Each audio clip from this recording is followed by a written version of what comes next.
Hey, what's up? Welcome to the Copy Blogger Podcast. My name is Tim Stoddart. Thank you so much for joining me. Every week, I have my co-host, Ethan. What's up, Ethan? Great to see you. Happy Friday. Happy Friday, man.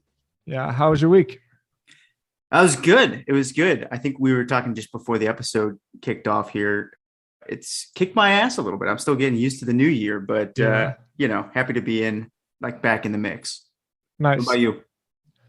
Yeah, it was a good week. It's always so funny. I feel like every time I start an episode, you have to preface it by saying like before we hit record, because there's always like that chat, right?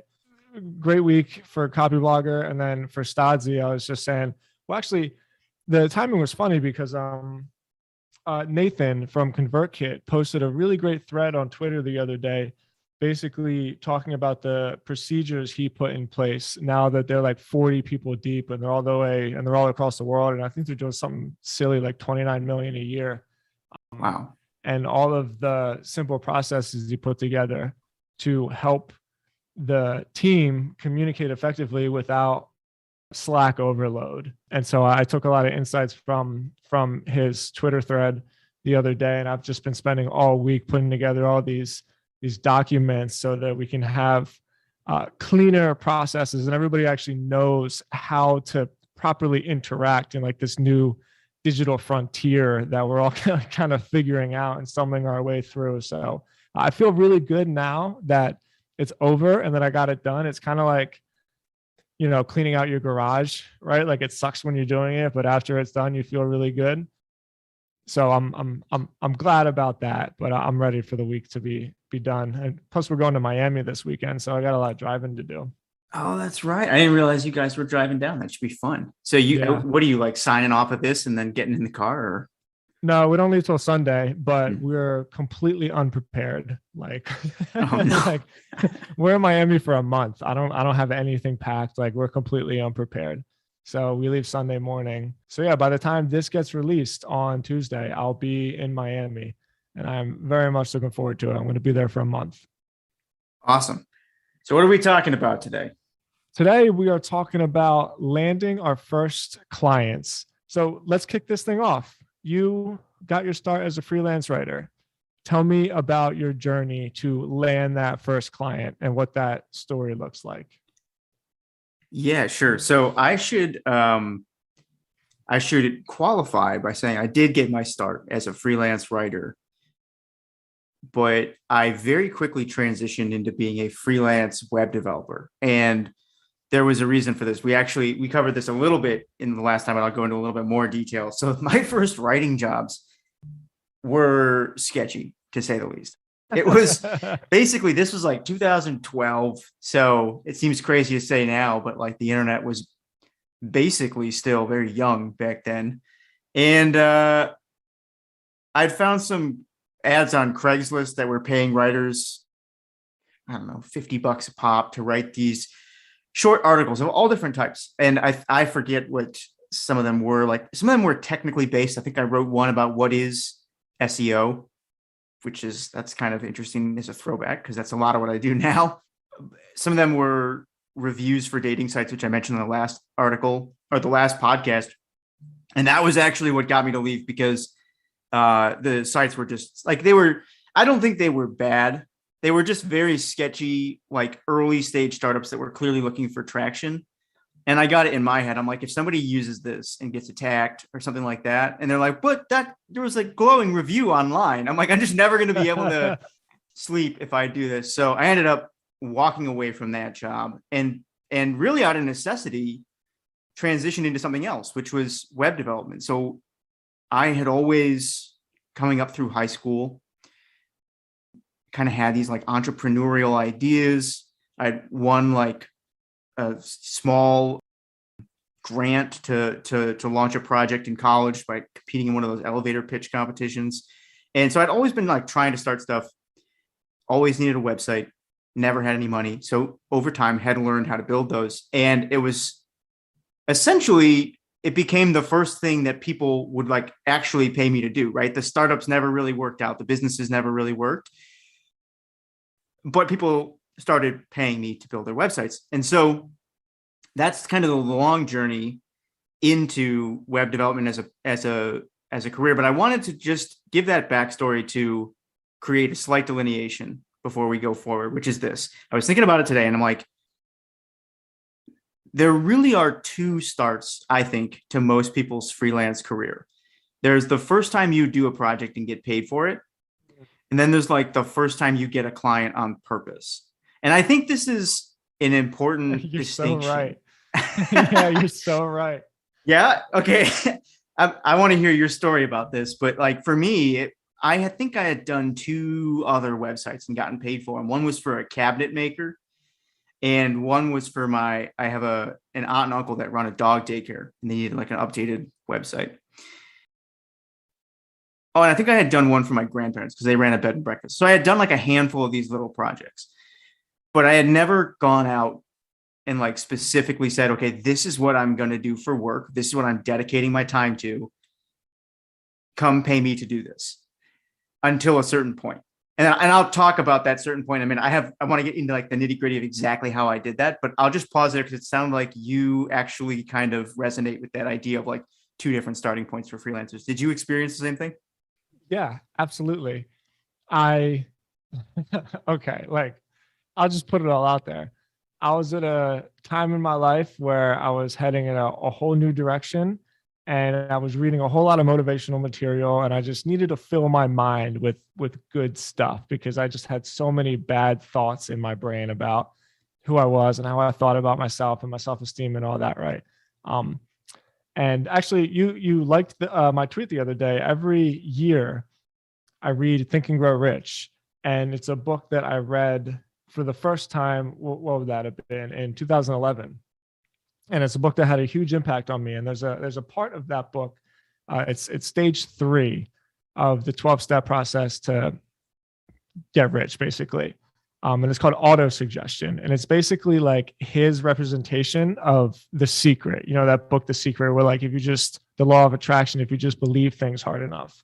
And I was like, nah, that's fucking bullshit, right? And I started doing it, and I started imagining checks coming in the mailbox. And every time I went and opened my mailbox, I was living in Delray Beach in Florida, I would imagine that it was a check. And about that time is when I heard an interview from Seth Godin. It was on Success Magazine. I had somebody that bought me a subscription to Success Magazine, and it's so funny to think it was only 11 years ago at this point, but every issue of Success Magazine had a CD in it with an interview. And like, a CD, what is that, right? And it was the first one I ever heard. I didn't know who Seth Godin was at the time. And I just remember listening to this interview and his idea of, it was right when Purple Cow came out. So like the idea virus and like the best ideas win and things that spread win. And they asked him, what do you think is the best place to start? It's like the question at the end of every interview, right? Like, if you could give a piece of advice, what would you say? And he said, start a blog, don't tell anybody about it, and write in it every day. And so that was when Blogspot was still around. And so I started a Blogspot. And because Blogspot was owned by Google, there was like a little switch that you could put Google ads on. And I didn't even know like what it was really. Like, I had no idea what an ad network was, or even that I was making money. Frankly, I guess I thought I was, but I didn't have the awareness to realize it. And then one day I come home and like, what do you think happens? There's a check in my mailbox for like $24. I still have it. I never deposited it. Yeah.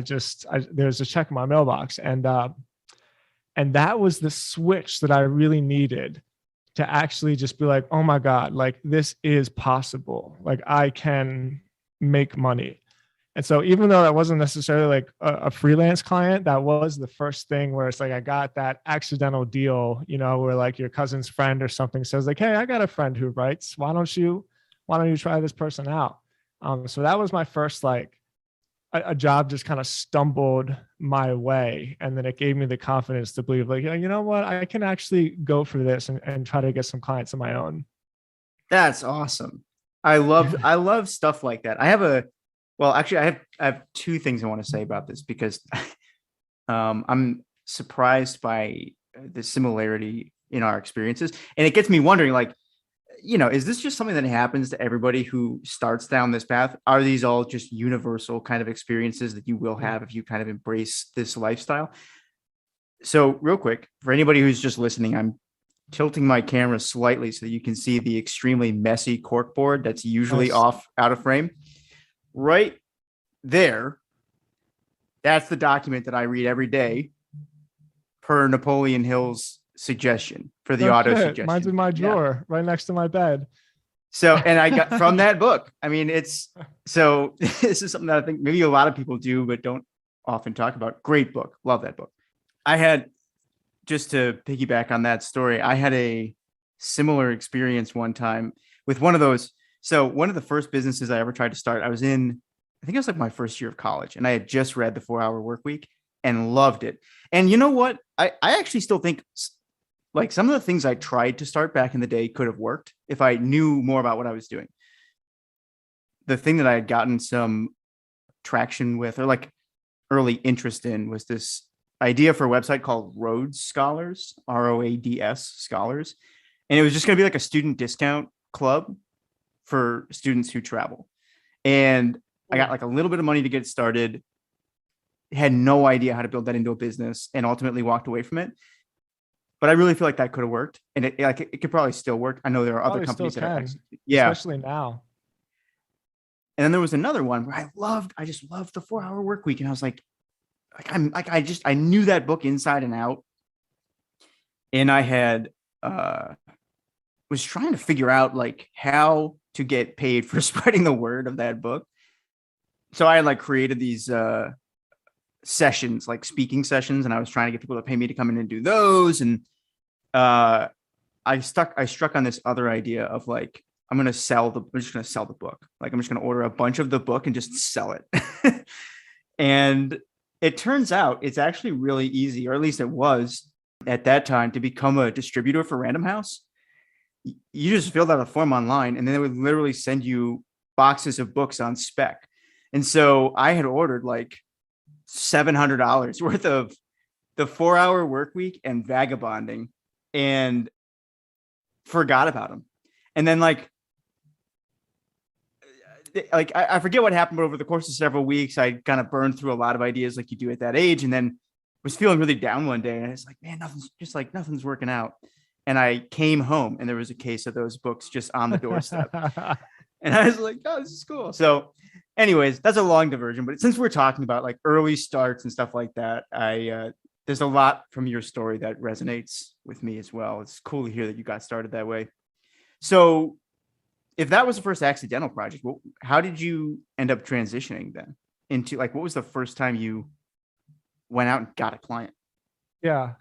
So there is another little preface to that. And I think it's so important that you talked about the first client that comes your way, because when it comes to freelancing, especially, and I see this all the time in Copyblogger Academy, I'm struggling a little bit to figure out what the word for this is and like how to properly teach it. But if you're going out to get a client, you have to believe that you can get a client. It's such a hard thing to drill into people's heads, because sometimes you can know it, and then all of a sudden something just clicks, and then you just believe, right? I mean, it's like running the 4-minute mile type deal. And until that happens, until in your mind you feel not even necessarily good enough, but like competent enough, like figure outable, then it's really hard to land that first client, because people can smell it. If you're pitching them and they can just smell that like, oh, this dude's just getting started, or this girl doesn't really feel confident in themselves yet. But in some cases, I have actually personally seen, I can think of a specific example. One of the first jobs I ever got, where I had no business landing this freelance job, but I could tell that the person who was hiring me just knew that I was more into it. I was more a go-getter type. I was going to figure it out, and I was going to deliver the best job possible. And it's important to start with that, because there is something about that exchange of value that has this feeling of belief and like trust that has to be noted. But okay, more specifically, I got it through my blog. I got a lot of stuff through my blog. At the time, that blog on Blogspot that I told you about, I named it The Fourth Dimension, and that turned into timstodds.com, which is still my personal blog. And I was writing on that, and Facebook was a lot different then, because remember, the algorithm was different. So if you had a Facebook page of, like 500 people and you posted an article, like 200 of those people would really see it. And now you can have a Facebook page with like 100,000 people and 200 people will see it. So I had a Facebook page. I said Tim Stodds freelance writing, or actually it was Stoddsy freelance writing. And I would write articles on my website and publish them. And leads would come in. And eventually, through my experience of sharing my story with my sobriety and stuff like that, I found this niche in addiction treatment centers. And I found that there was a really high demand for written content in that field, because there's like a language, sort of, there's a way that people communicate with each other, and like lingo and phrases and slogans and all that, if gives you like a real huge advantage. So okay, let me summarize that. The first step is like I believed that like I could actually write well enough for people to hire me. And through that belief, I started a blog. This is where I found Copyblogger, actually, and around this time in my life, and why I put a blog on WordPress and took it off of Blogspot. And I just started writing, but more importantly, I like shared my writing, and I made it known that yes, like I'm hireable and you should hire me. And eventually one thing led to another, and I got my first client. It was a all women's treatment center in Fort Lauderdale, Florida. I can't remember what it's called, but that was my first client. Wow. Right on. So there's a lot in there that I think is going to be great to unpack. And I want to come back to that concept of believing in a minute, because I hadn't thought of that, but it seems like a really critical component. But before I ask you about that, I'm curious, do you remember what article it was that published that ultimately led to like the interaction with that treatment center? Were you saying something to the effect of like, here's an example of something that I wrote, please come hire me now? Or was it more like, because I know your blog is typically kind of your thoughts on lots of different topics. Yeah. Had somebody just stumbled across that and said, oh, this person's a good writer, I'm going to reach out and see if he happens to do this professionally. What was it that actually triggered them to make that connection? Do you remember? I do remember the connection. And I guess this is the point I'm trying to make, where the figure outable type aspect of it. Back then, my blog was much more marketing focused, right? I knew that this is what I wanted to do, and I had been obsessively reading Copyblogger and Seth Godin, and business comes to you instead of you going to get business. And so like this is so embarrassing to say now, but I would go to Copyblogger every day.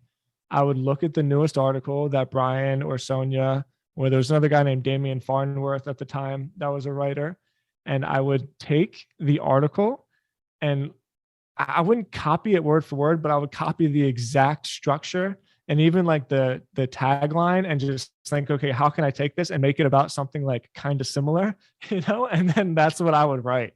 And dude, so eventually it came to me. I don't think that's embarrassing at all. I think that's awesome. And I actually see this more often than people might expect. Among the most successful marketers that I know, a lot of them have this habit of like saving stuff that catches their attention and then rehashing it. So on Twitter, I mean, if you follow enough people on Twitter closely enough, you'll see that there's a bunch of people out there who are writing great threads. And every once in a while, you start to see like a couple of them posting the same thread. And this is what's happening behind the scene. Like somebody looks at something, goes, oh, this is good, and then saves it and then does their version of it. Same thing for titles. Same thing for article ideas. Like, I actually don't think this is embarrassing at all. I think it's tradecraft in some ways. Yeah. Well, how I did it. And eventually I remember the lead coming through. It came through on Facebook Messenger.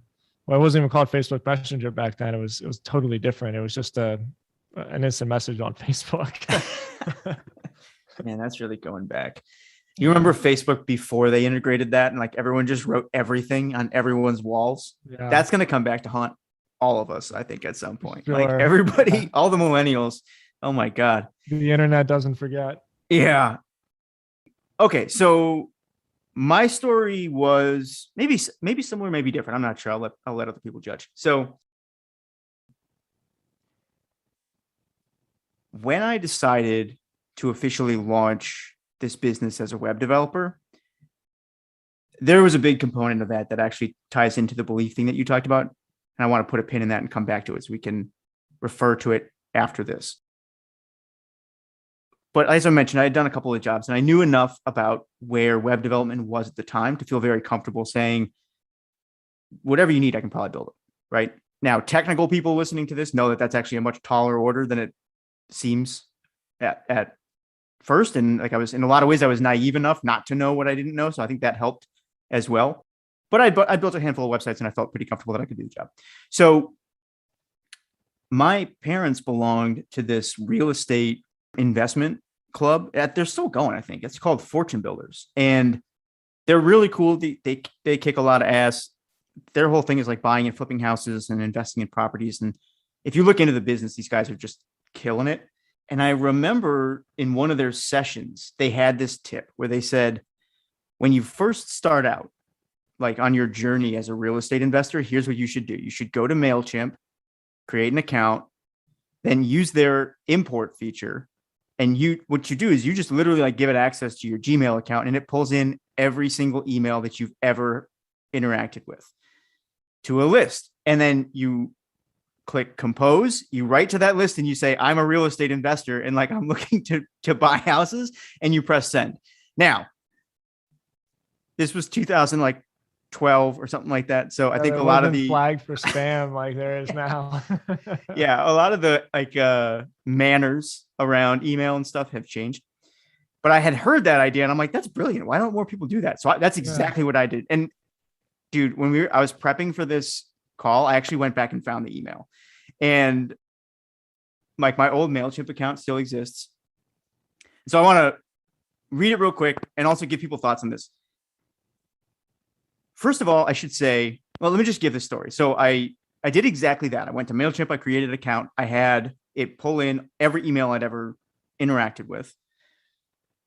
I did a quick scan of the list to like pull out anything like, like what my first jobs were on Craigslist. So there's all these Craigslist emails in there that you don't really need to send anything to. And then just other people that I thought might not want to hear from me or something like that. But I didn't really edit the list that much. And there's a reason for that. And I think I would actually leave this the same in retrospect. The reason for not heavily editing the list was because you never really know where an opportunity is going to come from. And that's what this real estate group had said. And so this was really uncomfortable for me, but I challenged myself to not edit the list, right? So I drafted up this email.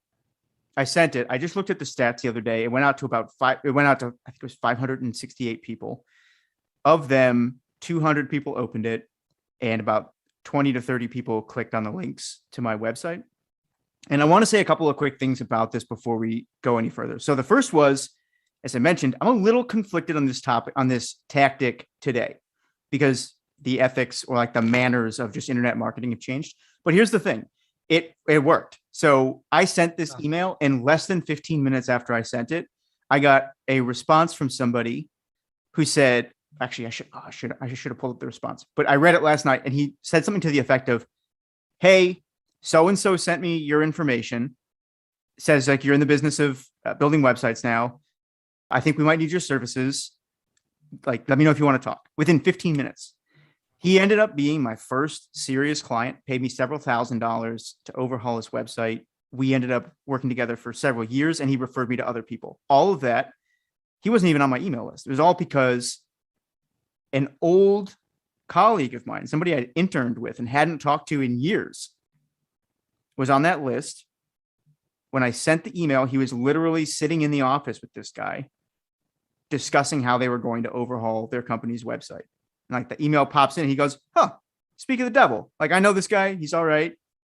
You might want to talk to him. So all of that is kind of a long way of painting this picture. I wanted to get really tactical and just zoom in on the specific tool was MailChimp. I think they still probably offer this. I've heard other people use tools to pull in all their contacts from LinkedIn. Definitely. I sent it as one big list. And I think a lot of people would probably hate on that these days. If I were doing it again today, I don't think I would do it the same way. And I'll tell you what I would do. But I feel compelled to point out it worked, right? It worked. Yeah. And 30% of the people opened it. Nobody complained, right? I think that's the biggest fear that a lot of people get, no matter how they're going to share their message. Their biggest fear is, I'm bothering somebody. Yep. And I think that's something that everybody has to kind of work through. And it worked. It got my business started, which was really important because I was like completely broke back then. Anyways, what would I change? If I was to do this today, because like just like what's kosher has changed, I would still probably do the first part the same. I would import every email into MailChimp just so I had them all in one spot, because it's going to pull in emails of people that you completely forgot you even knew, right? People you forgot you had any interaction with, emails that you won't even recognize. Like I had one interaction with a local newspaper several years prior, and they ended up sending me,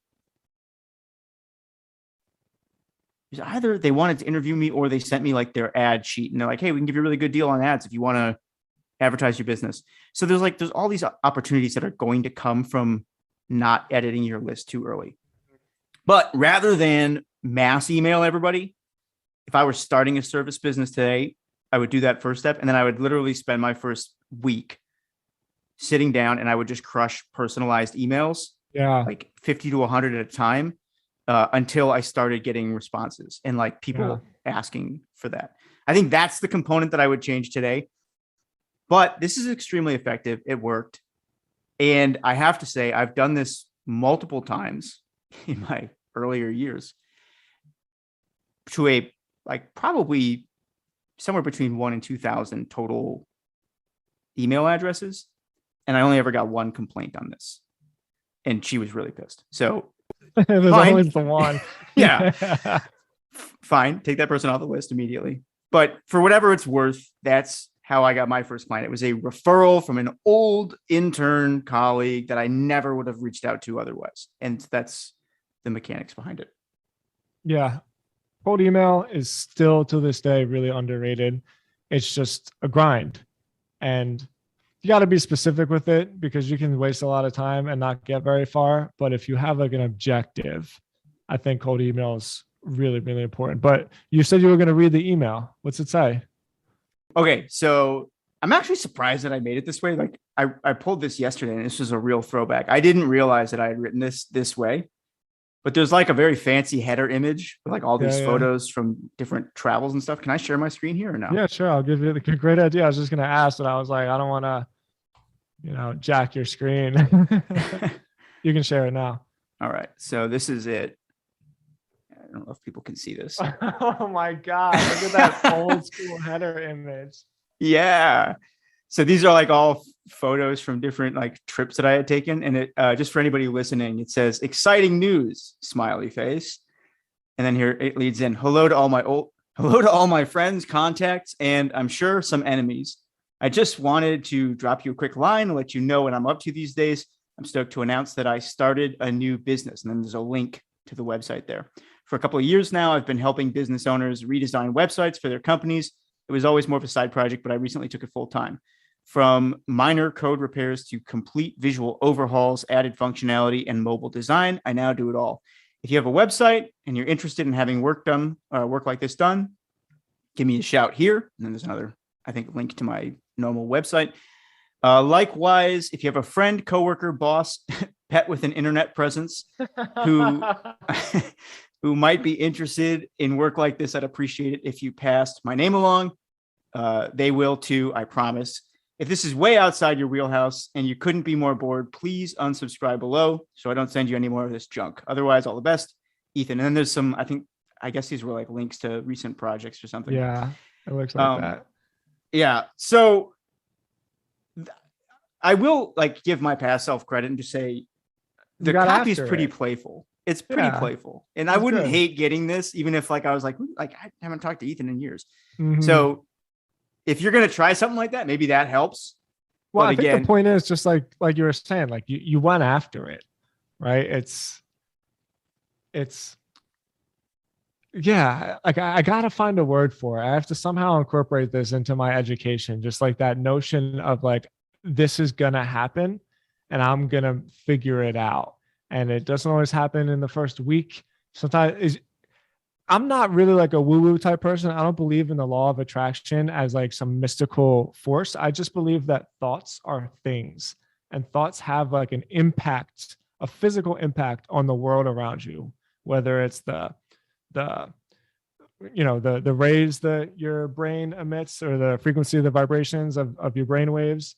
It affects the world around you. And somewhere within that, things happen as a result of what you think. Like going back to Think and Grow Rich, he says in the first chapter, there's a secret, which is an undertone of the whole book that he never actually says, but eventually once you figure it out, it becomes so real. And to me, and I think this is pretty well known, but to me, it is like the world becomes what you think. Like your life becomes what you think. And so if you just think and believe that you will get a client, like you still have to get it, right? What's the expression? God can move mountains, but you need to bring a shovel. Like you still have to bring your shovel. I But haven't heard that one. I like it. yeah, but you can still go after it. Okay. So I'm Um, glad we got these stories. I'm rambling on a little bit. Did you have something else to say? well, I wanted to piggyback on what you had said about kind of searching for the term for like what this is. Yeah. Both of our stories, people are going to hate this, but the term that comes to mind for me is like hustle or like grind, or it's very face to face. Every story that I've heard of this involves somebody going out and talking about what it is that they're trying to do. And Yes. I think there's an important distinction there for anybody who's actually done it, because maybe you've experienced this. There's like a common, I guess, experience in the business world where you will build something and kind of hope that people are just going to find it. I've done that myself plenty of times, So many times. for Everyone's sure. done that. Yeah. And it seems like the major difference between people who end up with some level of success on a project and those who don't, at least in terms of getting it started, lies in that moment of like, are you going to go talk about this or not? Are you just going to put it out there on the web and just hope that the world finds it? So in your case, you started actively talking about it. You were not just blogging, but like also building a Facebook group around these ideas that you were sharing, which is a very proactive thing to try and Yeah. do. This was an email blast. I also asked, so I shared this in the trends community the other day, and I asked people, I said, like, what are some of the like stories from how'd you get your first clients? And like literally everything that came back fell into this same category of putting things out in front of people. So I have a couple of them. Definitely. Like announcing your intention, like, hey, I'm taking clients. You should hire me. For sure. Yeah. And this works for different types of businesses too. So there's one guy here who launched a brand of toys. As he says, I launched a brand of toys back in 2014. Same thing, hit up my mail contacts, generated several sales and reviews, which is cool. There's somebody else who so this was interesting. He created a course, and it's like I'm not sure if it's just a course or if they also do like live training, but his initial feedback was I created a course and offered it for free on a related Facebook group. Get the idea out there. That got exposure, which led to my first sale. Then I said, well, hey, what were you selling? And here's the interesting part. I think this is the second piece of the equation for what leads to like a successfully landing a first client. It's super niche for him.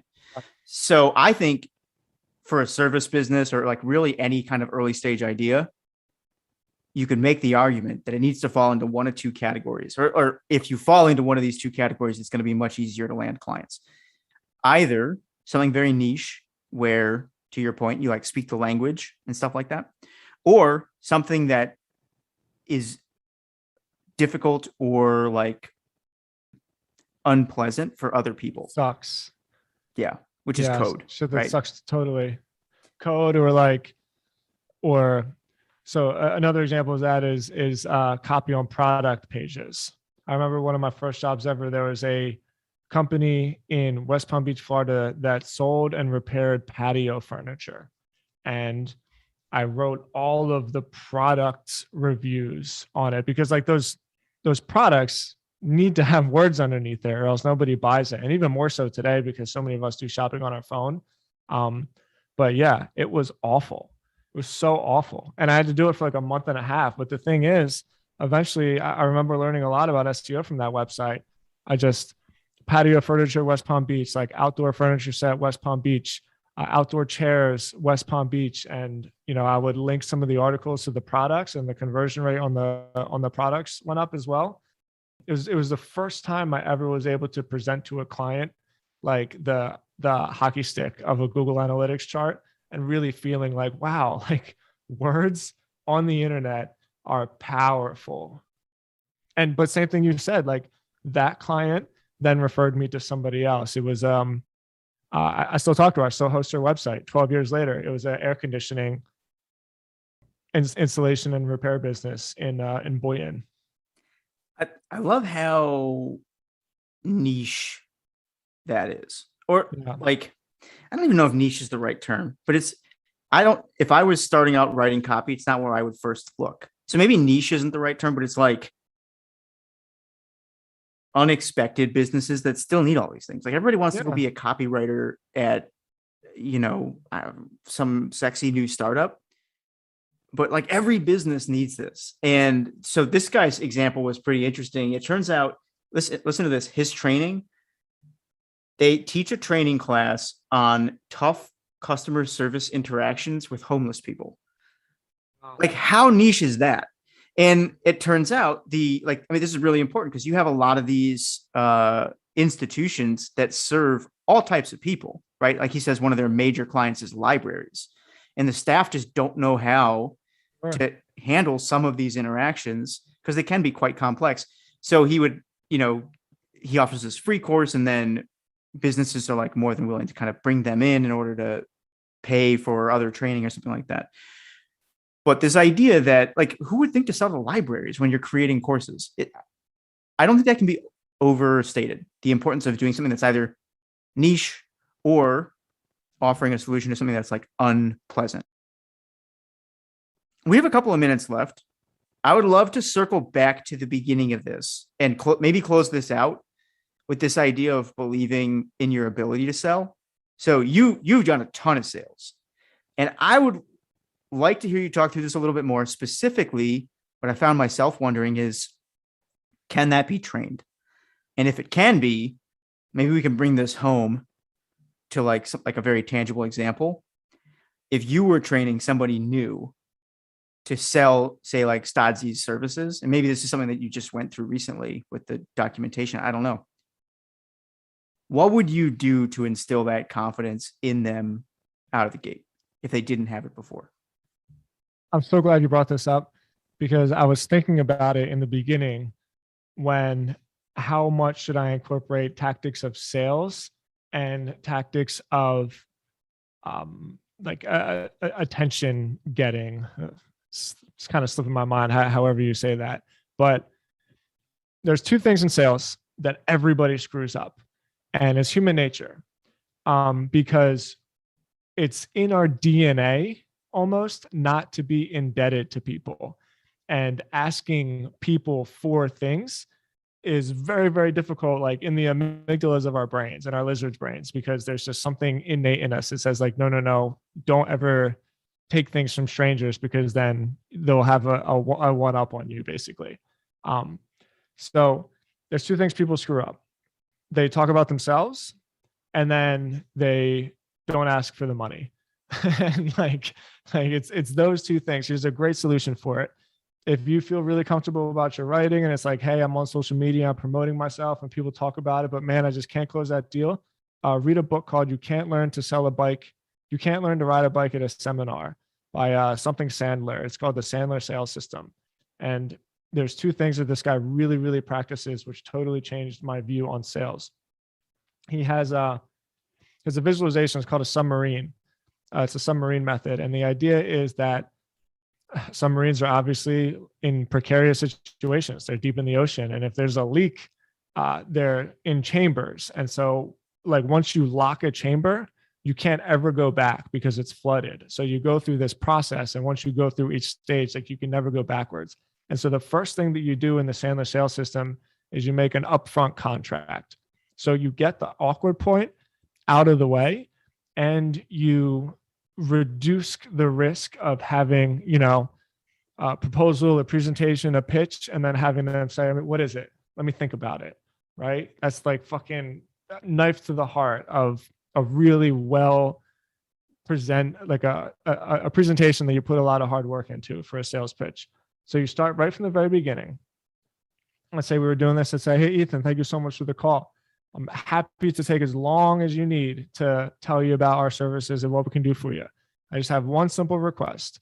When I'm done, please tell me yes or no. That's all I ask. I respect your time.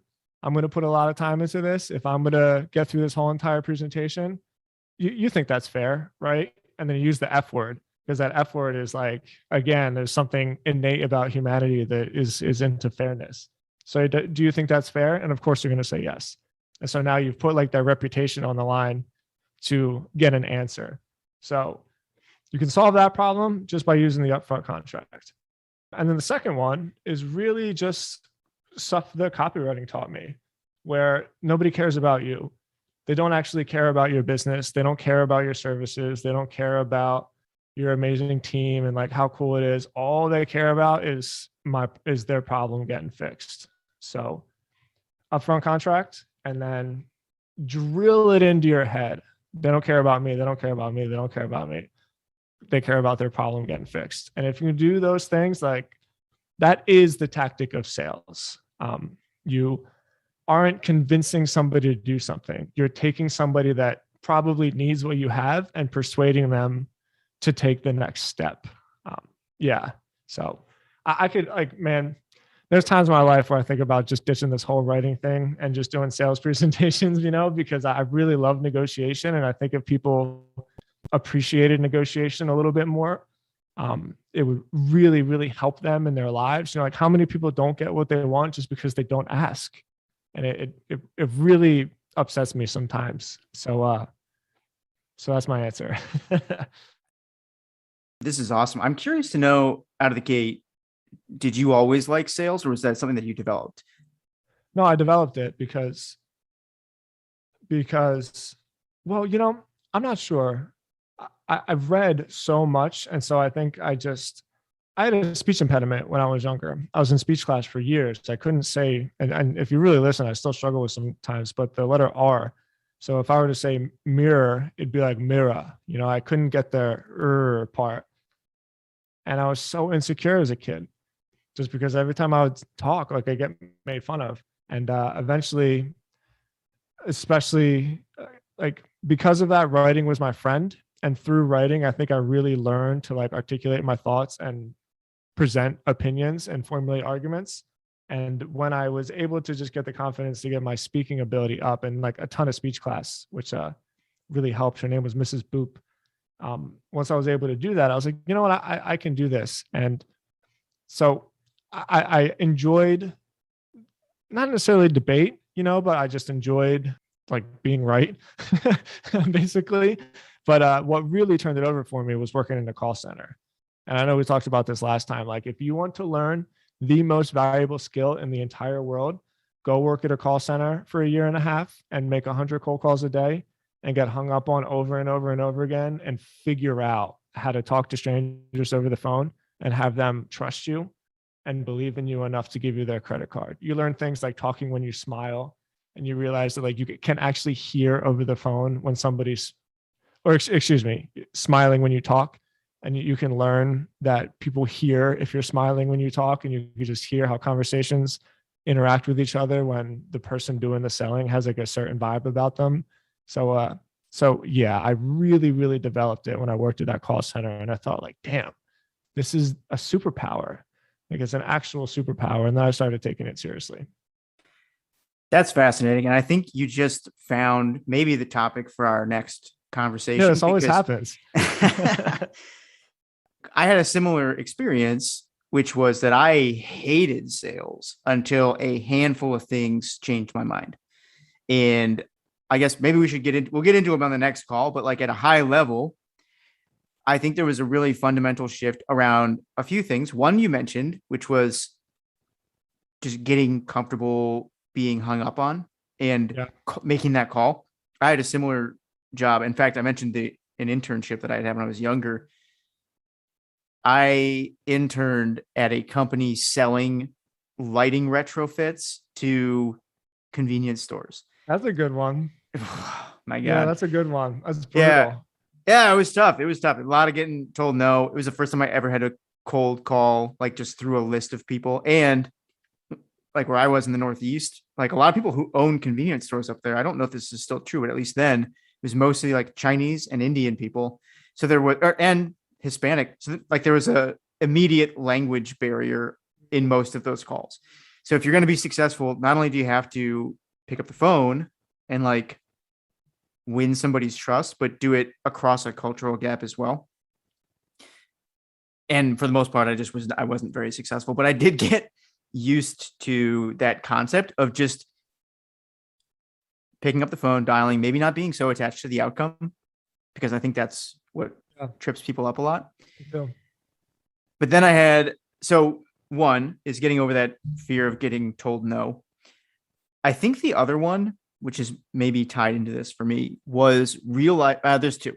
Realizing, similar to what you said, your job is not to convince somebody to buy what you're selling. Your job is to see if they need what you're selling and just confirm it, right? So you have a product, and if you actually believe that that product does what it's supposed to do, the only thing you're doing in a sales call is assessing what that person needs and then showing them how you can help them. That was a big unlock for me, understanding that, because I don't feel like I'm particularly quick-witted or anything like that. Like I don't have like a silver tongue when it comes to negotiating on the fly, but I am pretty good at like asking questions. And then the last thing was, so I did a brief stint selling kitchens and bathrooms for Sears. And that was brutal too, because we got those leads from basically people who did not want to be bothered. Our like appliance repair team would go into their house, repair their fridge, and then say, "Hey, wow, are you interested in like it's a free quote to have your kitchen redone?" And instantly they're like, "Yeah, sure, whatever, just get out of my house." So we were going to people's houses, trying to sell them incredibly expensive kitchens. That's a whole other story. But what I learned there was this idea that objections are a good thing. They're useful for you if you're trying to sell. Yeah. Because if somebody just hits you with, "Well, let me think about it," you have no idea what's going through their head. But if I can get them to say, "Well, what do you think is the biggest thing that's keeping you from saying yes today?" Which I hate that as a question, but some version of that. And they say, "Well, like I don't know, saving up for a new car," and just kind of like gets in the way of that goal or whatever it is. I don't know what it'd be. Now you have something to work with. So those three things helped me a lot. And it sounds like you had a similar journey. So maybe the next episode is we dig in on sales specifically for like services in this game or like writing, and just maybe with a specific focus on like, how do you actually close these deals? It's one thing to get somebody to email you and say like, "Hey, we need a new website," or "I need this copy written." How do you actually turn that into money? That's where we can go next with this. That's it. Because everybody wants to slam dunk, right? But like making money requires not the slam dunks that anybody can get. It's going out and get it. This was my favorite podcast so far, man. This was great. I mean, we went so far that we didn't even need the notes this time. I had a whole article from Kaylee Moore that I was going to go through. I'll make sure I put this article in the job notes because I think Kaylee did a really great job. But really, she just more or less wrote down a lot of the things that we said about putting yourself out there, networking with people, asking friends and colleagues and acquaintances for like email referrals. So yeah, let's save some of this for next week because I think now we talked about, okay, you got the boulder moving, right? Well, it's a law of physics. It takes more force to get something moving than to keep it moving. So we got the boulder moving. Now, how do we really like start getting deals? How do we start closing deals? How do we get that momentum to grow our business? So I'm jacked. This is great. Awesome. Yeah, I like this too. I liked that it was super tactical. It was fun to hear more about your story as well. So if everybody enjoyed this, be sure to let us know on Twitter. I'm at Damn Ethan. And Tim, what are you these days? I'm at Tim Stodds, TIMSTODZ. Make sure you hit us up on Twitter. Please like and subscribe to the podcast. It's the best thing you can do to support the show. And we will talk to you next Tuesday. All right, Ethan, have a good weekend. Can I throw one more thing out before we stop recording? Please. Okay, cool. So if you like and subscribe and you're on this journey trying to get some attention for whatever your service or your business is, send us a screenshot, DM us on Twitter, let us know. So like when you subscribe, send us a screenshot and we'll shout you out on the pod.